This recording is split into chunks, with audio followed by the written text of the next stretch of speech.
As a Brisbane home buyer, what's one of the first websites I'd go to? It's probably going to be Google Maps. I'm probably going to figure out the distance from a suburb to where I need to work if it's in the city, try and find public transport if I want to use public transport, where do the train lines go, where do the bus routes go. So I'm probably going to look at all these and look at what suburb suits my purposes. So that's going to be my first step. I'm likely going to check out realestate.com, Domain, those websites. So they're going to be one of the second ones. So let's go to realestate.com, .com.au. So we're probably going to search for properties in there. We're probably also going to use Domain because sometimes properties are on Domain and they're not on realestate.com. So we're going to have that one there as well. We might find our sold properties in suburbs around, the good thing about having Google Maps is that you might be looking in Kedron and realise that your budget doesn't extend to Kedron, and you might start looking in Chermside West or Stafford Heights or even Stafford. Next suburb I'm probably going to look at, once I've honed in on a property, I'm going to look at the flood awareness map for Brisbane City Council. So you can see here I'm a resident, visitor, business. I just want to search the flood awareness map. This tells you how to do it. Ultimately, you just want to get to the page and type in an address and it'll take you straight to it. So you can see here, the key's over here. So let's have a look. Legends here. So this tells you the legend. You can also put the historic floods as well, 2022, 2011, 1974. The layers, it'll show it all. So you can put it all there. So flood maps is good. You can search for a specific address. So 123 Railway, let's see what happens. Railway Parade Darra. Let's go to that one. There we go. So you can see here, there's a property, just a random property. You can see there's some overland flow, but no flood maps. Let's try something with a bit more flood map. So let's go with trying not to be specific. Let's zoom in. Let's find one with,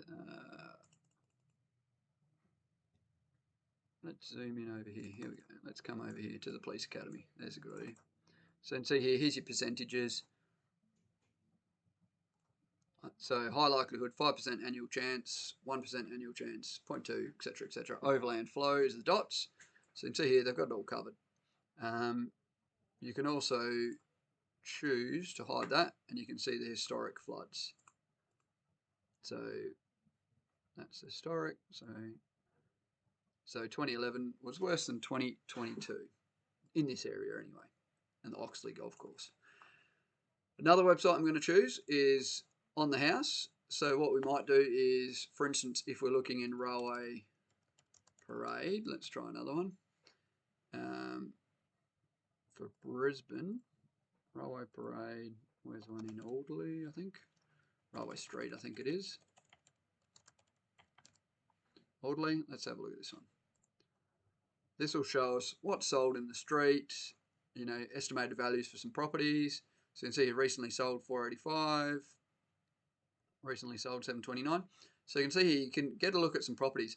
Now the data for this comes from CoreLogic, so it's actually pulling from quite a knowledgeable source. You've also got propertyvalue.com.au. That's also pulling from CoreLogic as well. So let's try that again. Orderly. Now a lot of these, you can see here, Street Insights, prices for sale. But what you can actually do is type in a suburb. So let's go Stafford.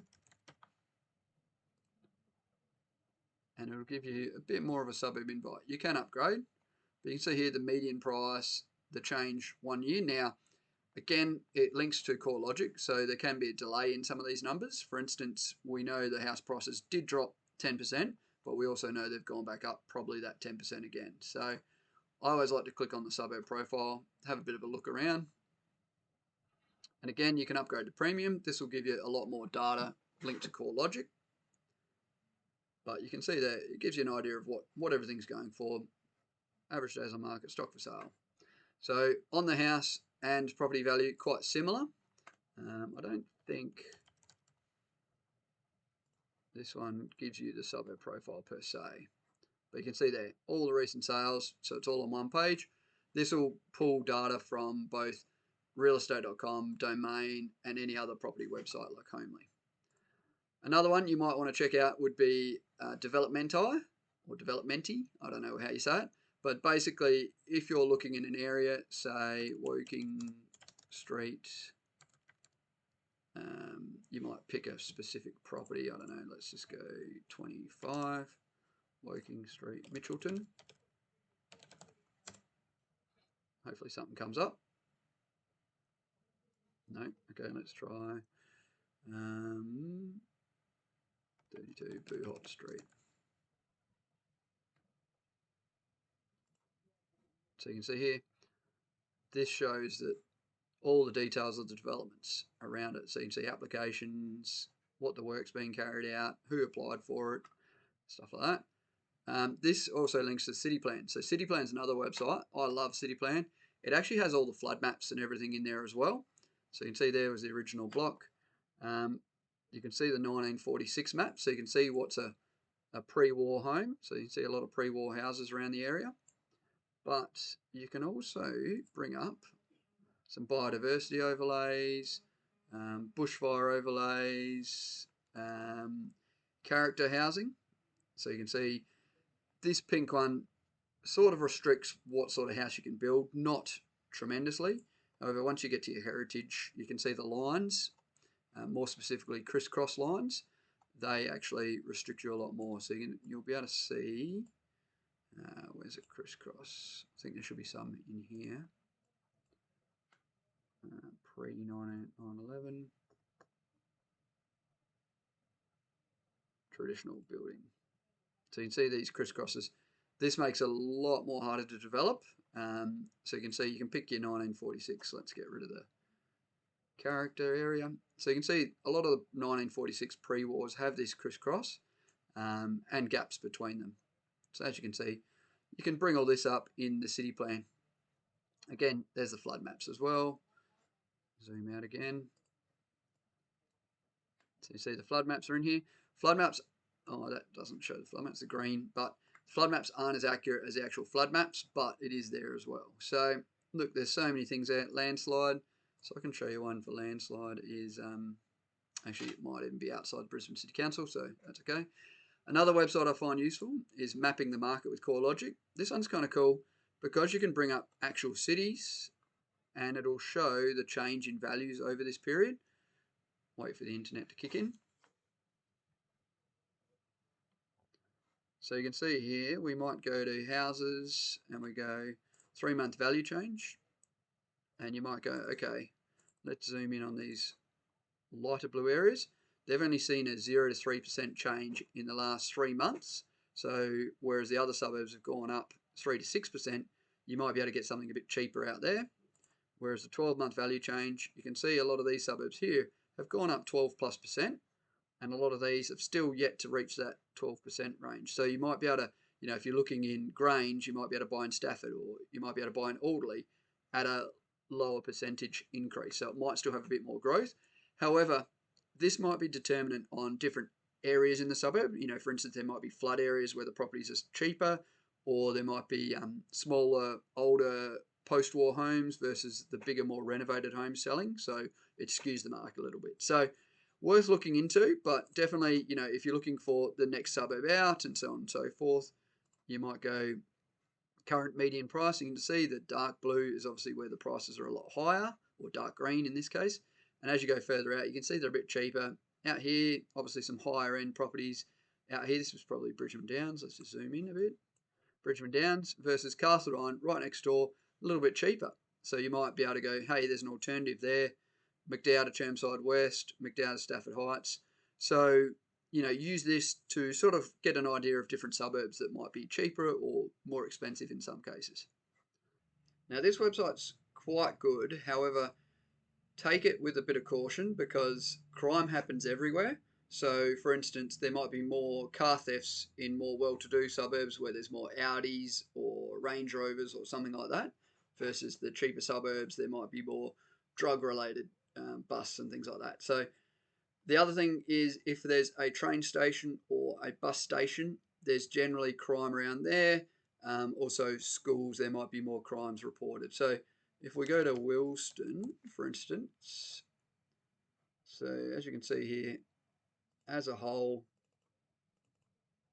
we zoom in,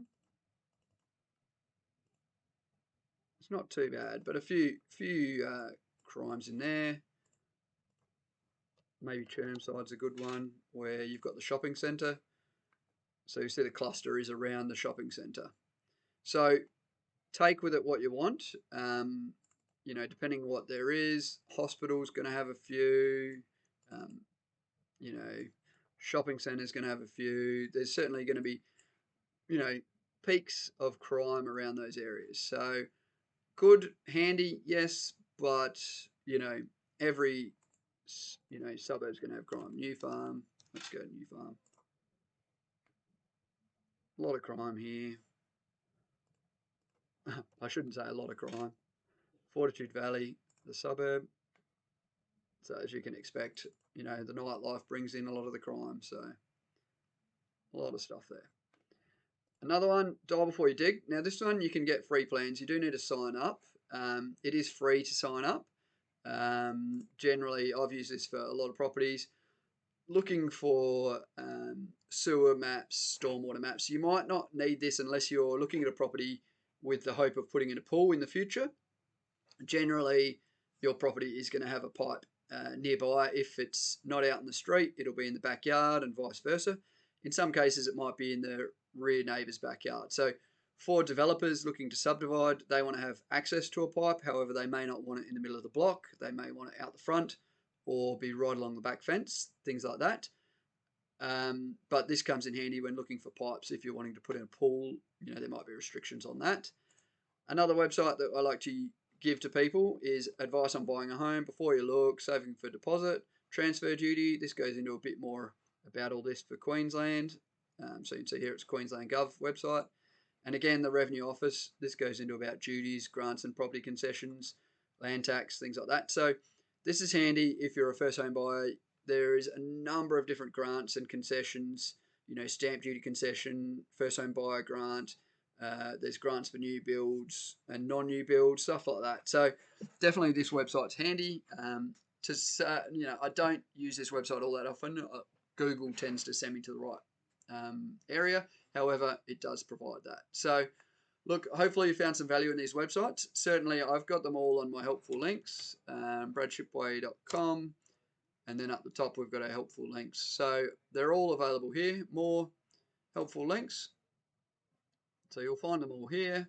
I've also got tips for buying here, information for buyers, with a few tips on how to possibly speak to agents, how to beat the market. So, and also this one, I send this one to a lot of people about how to stop disagreeing with your significant other, with your partner.